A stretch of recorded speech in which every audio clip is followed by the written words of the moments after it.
We got to face the truth, you guys. For the 150 days that we've been living under the Trump administration, we've been living under a fascist government.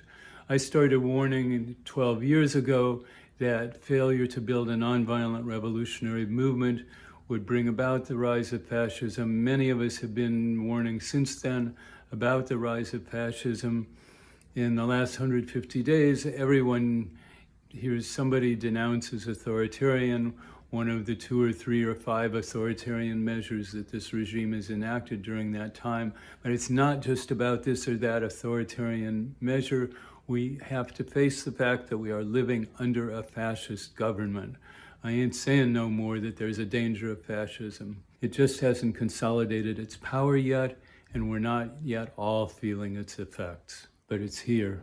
Maybe this is a little more obvious in the last few days with what's going on in LA, with federal troops illegally moving in an unnecessary and provocative fashion. But there's a lot more that's been happening for the last few months.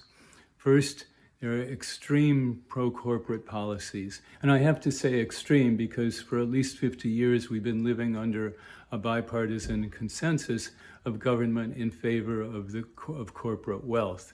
But it is now extreme with the firing of heads illegally of agencies that are supposed to protect consumers or workers, and instructing all agencies of the government that have engaged in collective bargaining with their workers to not do that anymore. There's the energetic promotion of white supremacy and nationalism, often combined with the suppression of dissent. Thus, those who are potentially deportable for supporting Palestine are being rounded up to be deported for that. Any program that could possibly undermine this ideology or practice of white supremacy is in the crosshairs of this administration. And there are these massive raids in Black and brown communities in order to terrorize those populations and convince the rest of us to fear them. In and out of court, the administration and its lawyers deny that there are legal and constitutional restraints on the power of the executive, to the point of openly defying an order of the United States Supreme Court. Trump is personally connecting his image to that of a glorified military, while at the same time, more quietly, the administration is hobbling the ability of the military services to comply with the international laws of war when they are in combat. It is using gangs of ICE agents to conduct highly publicized raids using open thuggery, meaning masked people not in uniform, gangs who will not identify themselves, verbally abusing, intimidating, violating the rights of, and brutalizing particularly immigrants. And sanctioned thuggery is one of the hallmarks of fascism. Finally, the party now controlled by fascists has been consolidating its power through voter suppression for a couple of decades, and now more recently by transferring funding for infrastructure projects from Democratic majority states to Republican majority states. When I was researching my book, Blessed Disillusionment, I came up with a list of 7 characteristics which have been typical of fascist regimes throughout history. See if the shoe fits.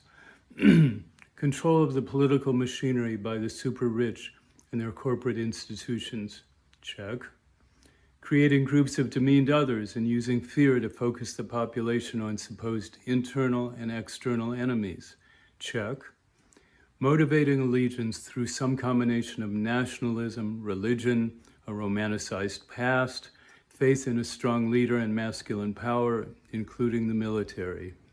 Check.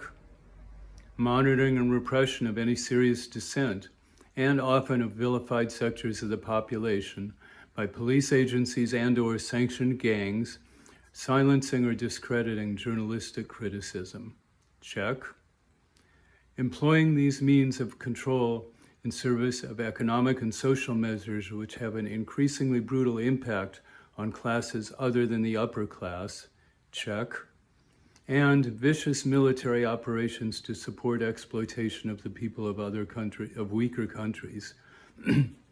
Nothing new about that, but yeah, check. So we're in the position of those you heard about in the history books who were living under fascist regimes as they were consolidating the power.